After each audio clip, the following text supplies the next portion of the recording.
So last week, I did something I've never done before. I spent 24 hours in the wilderness completely alone. On Friday morning, I drove out to Snoqualmie Pass and continued 10 miles up a gravel road, and then I got out of the car and I started walking. I had a backpack with everything I would need to survive a night outside. Now, I've done this many times before, but never alone. So you might wonder why I would do this. A few people asked me that beforehand. I did it because I wanted to challenge myself. I wanted a mini Sabbath from the world. I wanted time alone with my thoughts and with God, and so I went.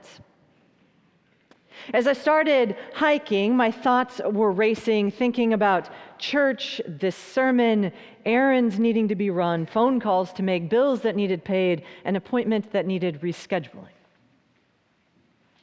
But as the miles ticked by, slowly, I shed the world I left behind. And then I started noticing the subtle changes in the leaves, the curves of the tree roots, the patterns in the clouds, and the crashing sound of a waterfall far in the distance.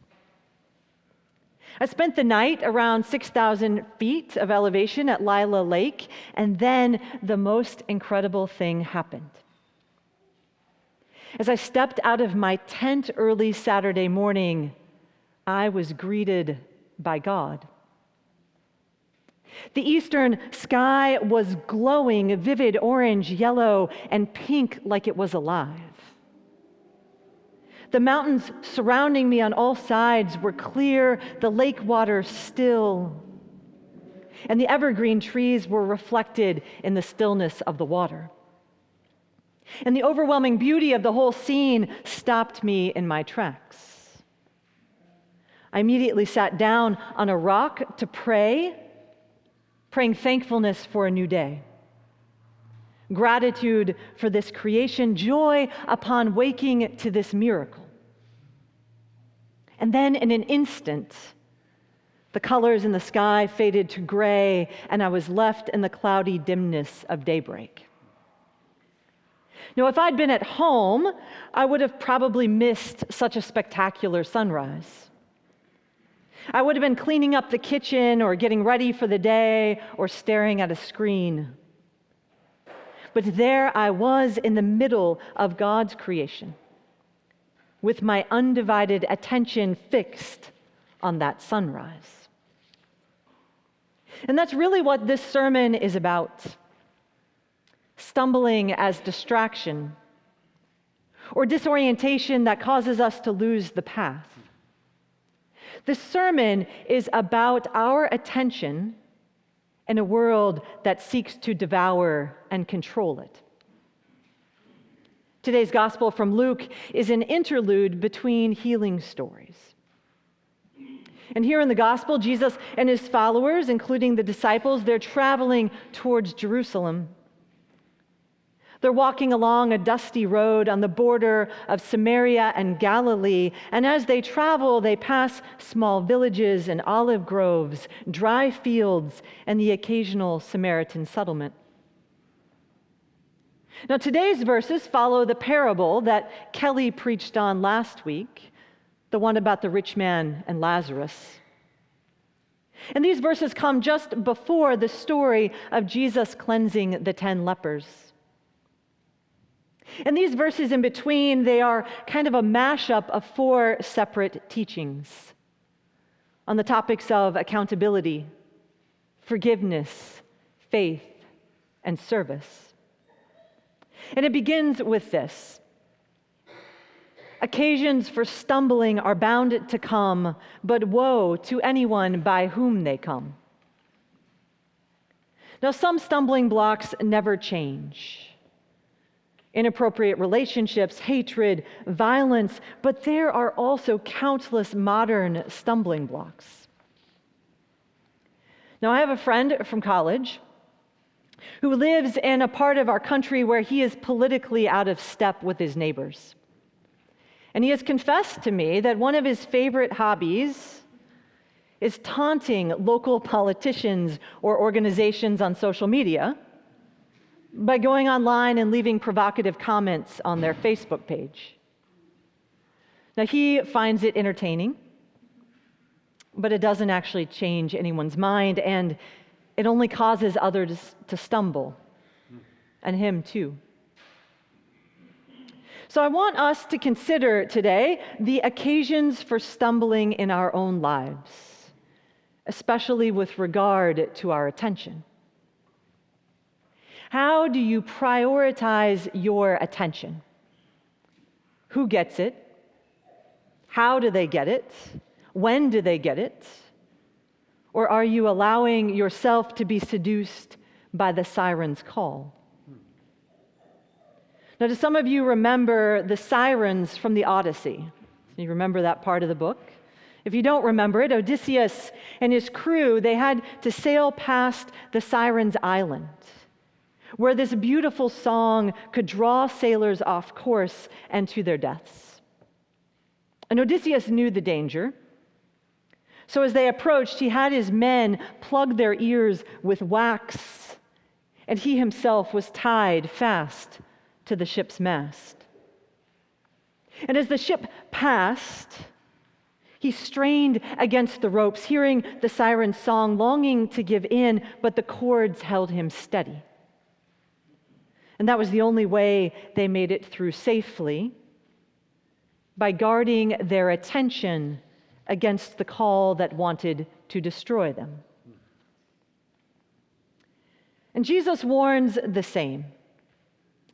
Distractions will come, but don't be the cause of another's fall.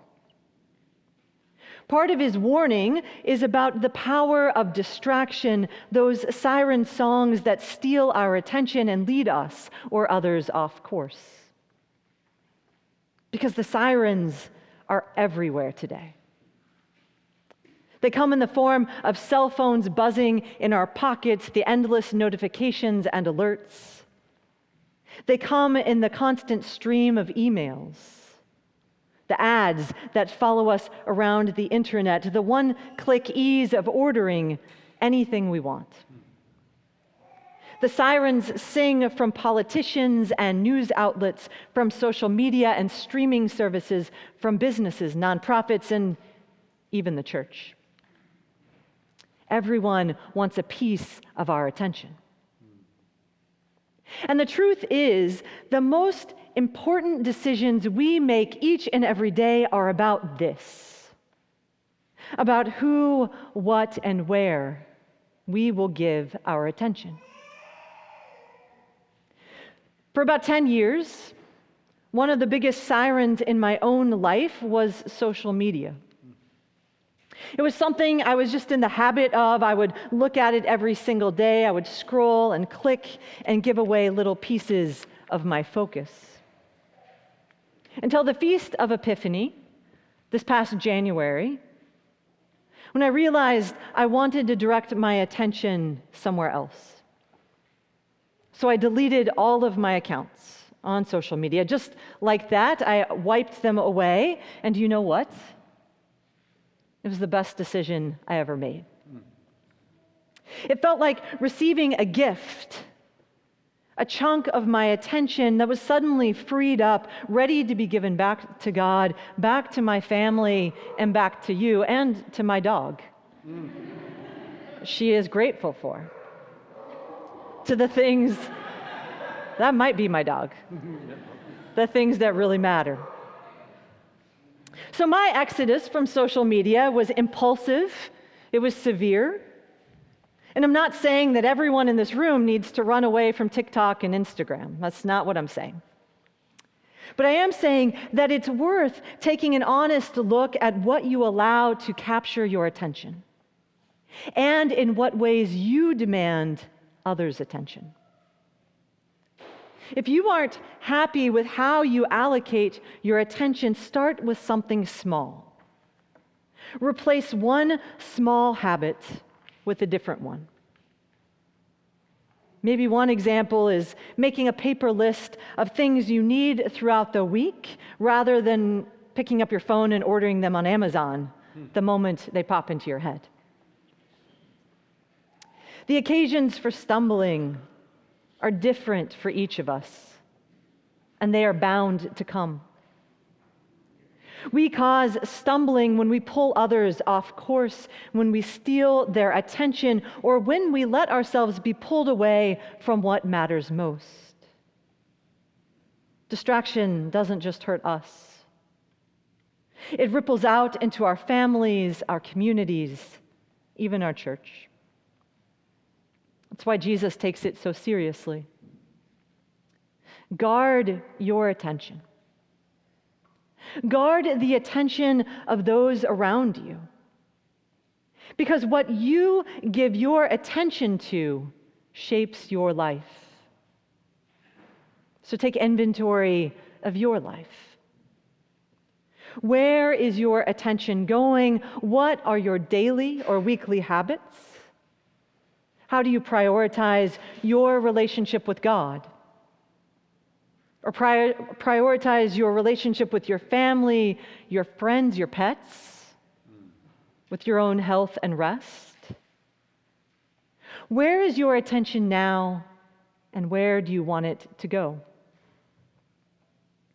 In the Odyssey, Odysseus held fast to survive the Sirens.